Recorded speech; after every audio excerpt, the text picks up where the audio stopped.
Welcome back to the Rowan's podcast. I am the Rowan. This would be episode number 20. And as you can see, I'm trying something new with a video podcast.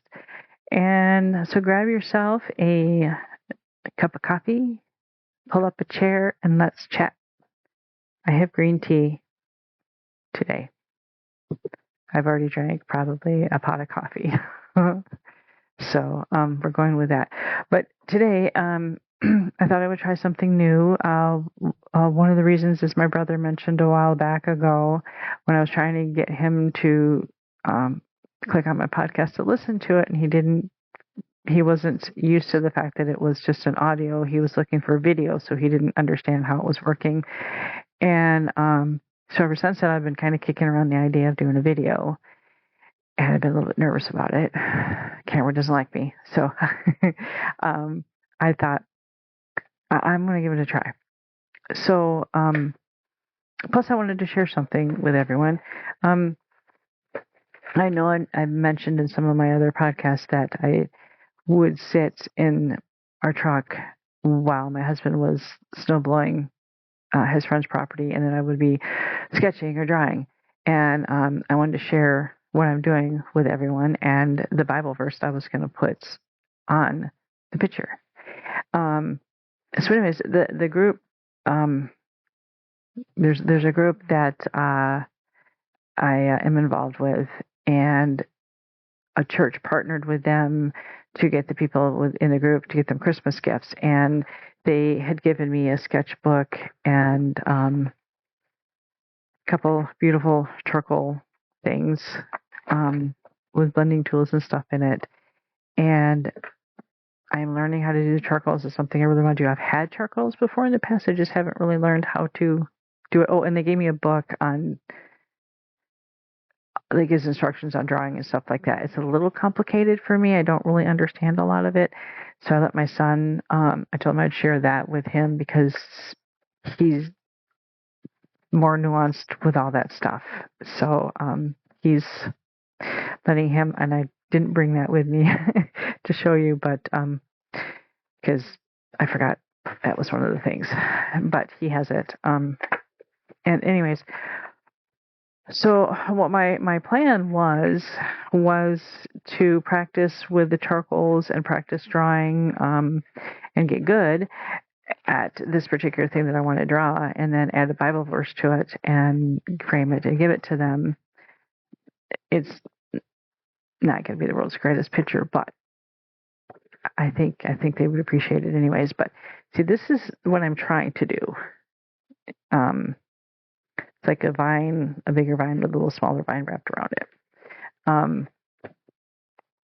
This is pencil and charcoal. This is one of the first things I've been trying to do. So I am trying to learn how to do it better. I keep trying them over and over again. I have a Kindle Scribe, which I've always wanted to draw on it, and so sometimes I sit down at night in the dark, so because the screen's lit up, so then I do draw sometimes now with it. I've learned how to do that, and to practice, because I want to practice over and over again so I can get really good at it, so it'll be halfway decent. And I wanted to add a Bible verse onto it, and I'm going to read to you. It's the last half of Romans 11:23, but I'm going to read you the 22 and 23, and then I'll tell you why I wanted to do this first. So Romans 11:22 to 23. So behold, therefore the goodness and severity of God on them which fell, severity, but towards thee goodness, if thou continue in his goodness, otherwise thou shalt be cut off. And they also, if they abide not still in unbelief, shall be grafted in, for God is able to graft them in again.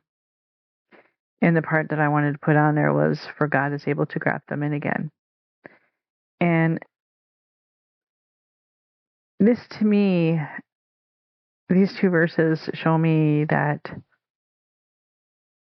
when I read them, it helped me to understand that, at a time when I felt like I was broken, I couldn't be forgiven, I couldn't I wouldn't be brought back into,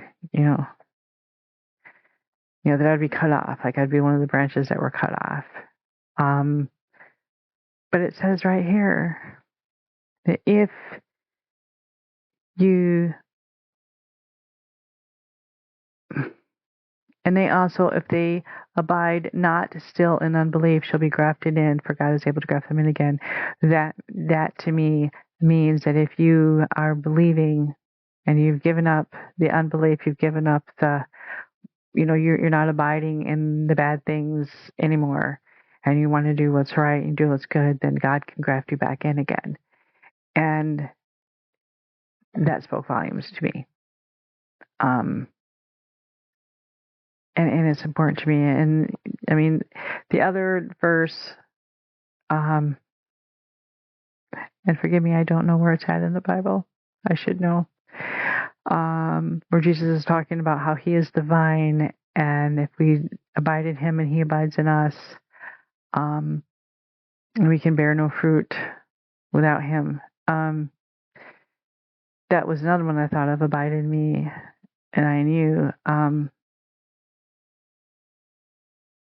I may not even be saying that right. Kara was a minister and I can't remember.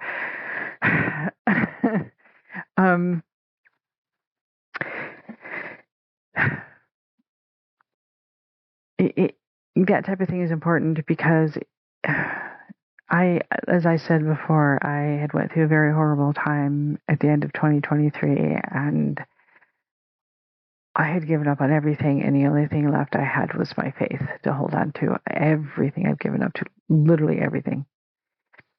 And I was in a very dark place, a place I should never have been. And my son, I prayed every day, on my knees every day, crying every day. I would go to the beach in the mornings and do workouts on the beach with I have a bow staff, and I would work out with my bow staff in the mornings on the beach. And sometimes after I'd work out, I would find myself curled up in a ball on my blanket on the beach crying. Where we live, there wasn't hardly anybody there, especially that time of morning. I would go at around sunrise and be able to watch the sunrise, before, the sun got up really high where it would get hot. And sunrise or just after sunrise, and I would be there and I'd be working out because the sun would rise over the water. And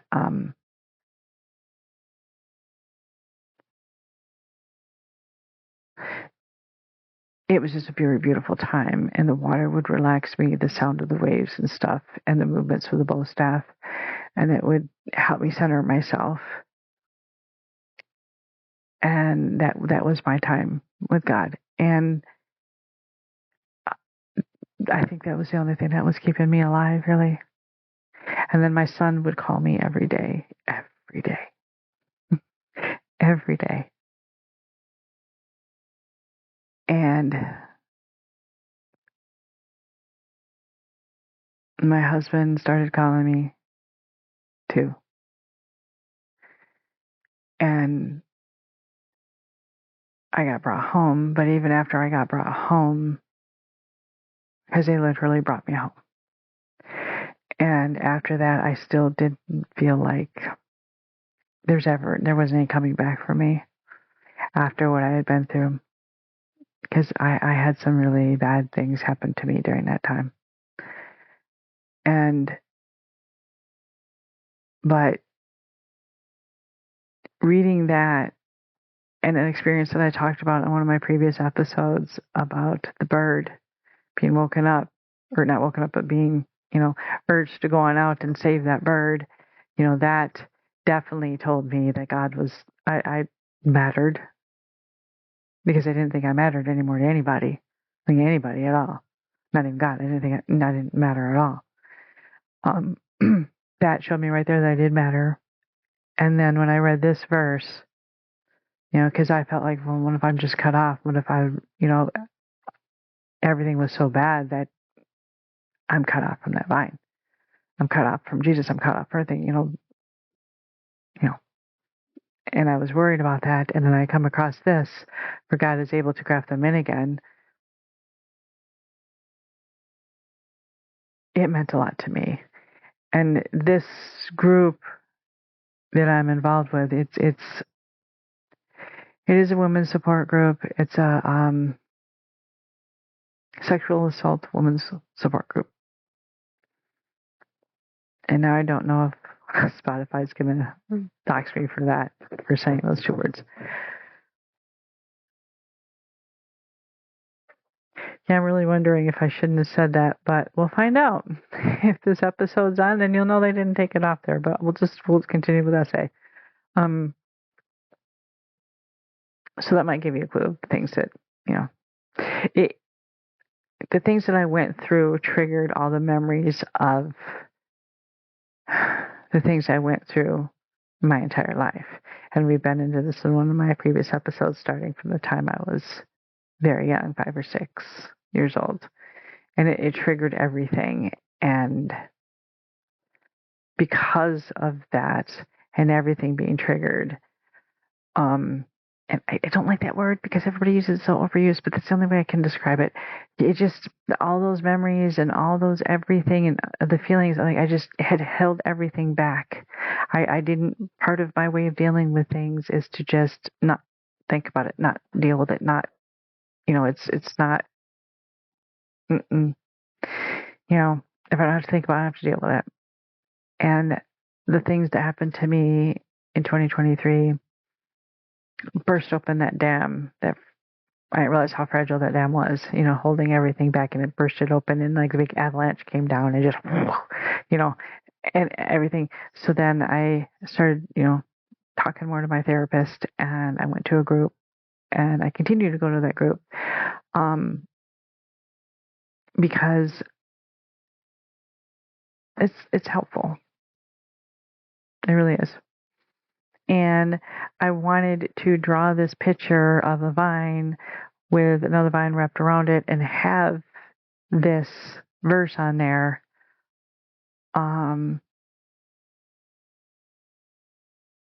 Because to me that is, it's meaningful to me to know that I'm able to be grafted back in no matter what, and I am still loved. I am still matter. I still am cared for. I am forgiven. I am, and I want them to know that they have been a big help to me and helping me realize this. The group itself is not a religious organization, but they do partner with, they do have some people that do, that reach out to this group to help with things like this, with, if this group has needs for anything and stuff like that. But the main person that I do talk to there, she is religious, so we have gotten into conversations, but not as part of the group and separate aside.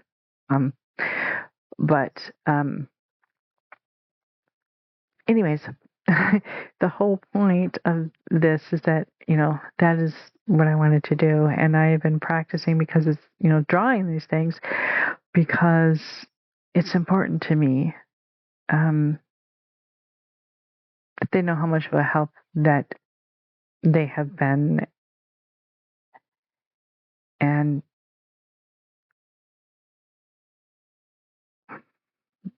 that, I don't know. I just think it's just something that I would like to share with them. And so we'll see. We'll see how this goes. And I'm trying to draw as I'm talking, and I'm not doing a very good job right now, but it's a process. And that is one thing I have learned. Drawing is it's a process. You draw and you fix. You draw and you fix. You draw and you fix. And I've seen my son do it, where he will draw and he's constantly tweaking this or tweaking that, or this is not big enough, or this is too big, or this is, this is lopsided, it's got to be fixed. And it is a process.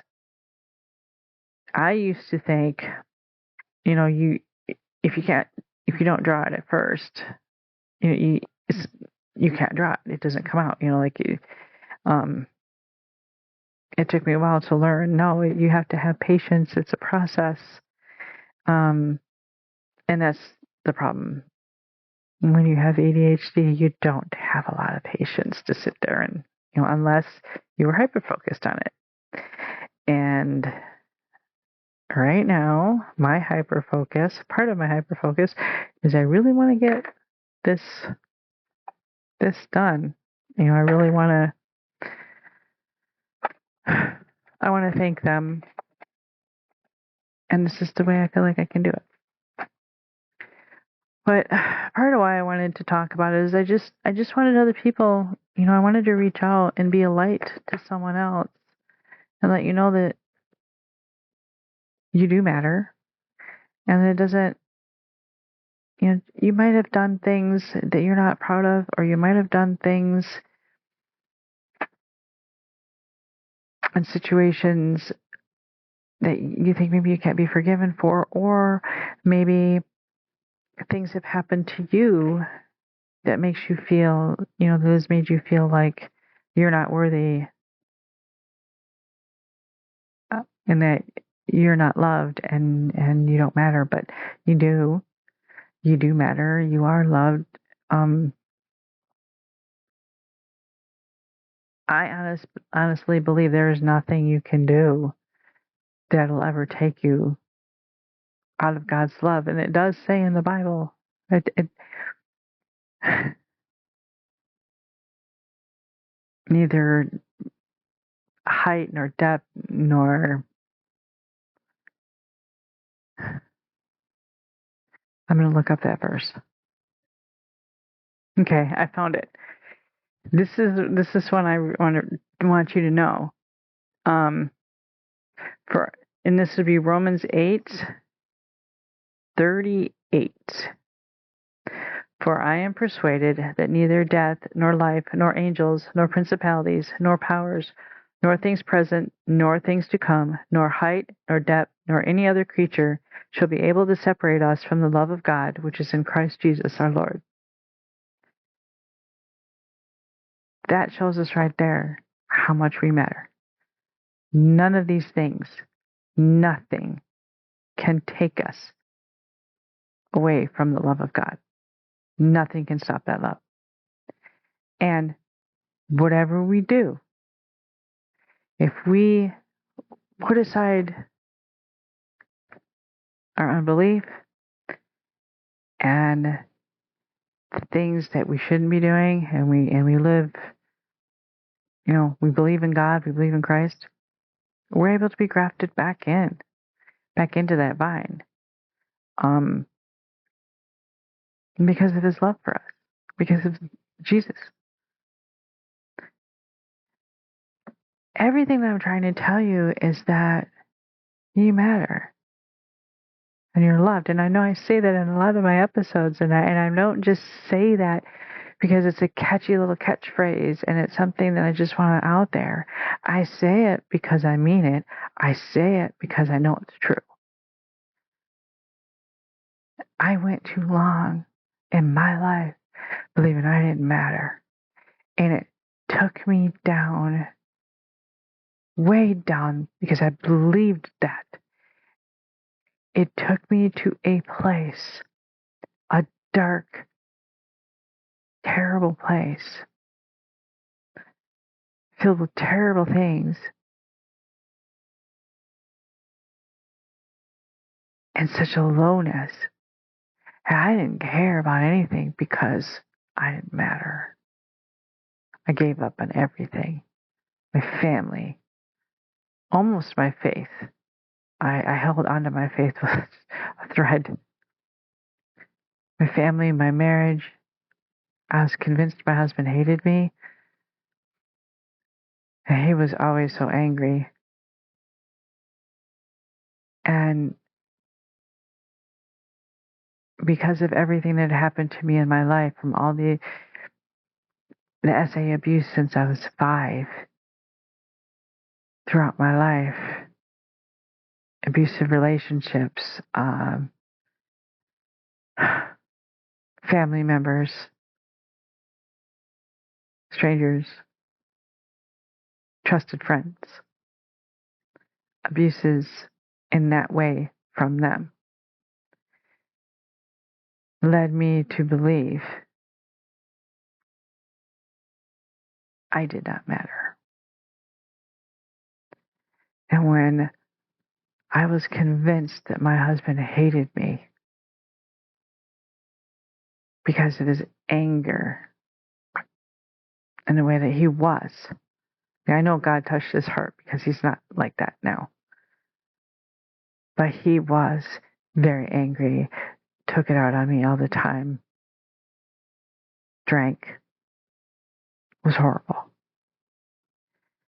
I was always, and by the time I got to that point, 18 years of that, on top of everything else that I had been through my life, I was convinced I didn't matter anymore.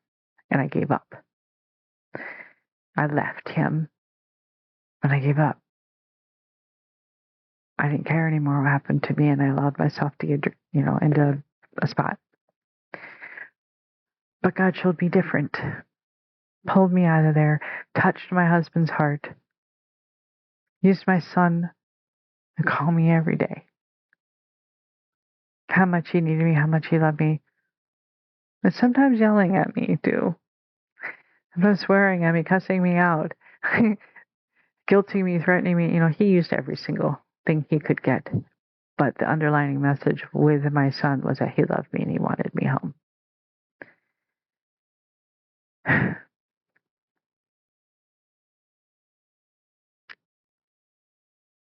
And my husband begged me to come home too, only I didn't believe the things he was saying to me.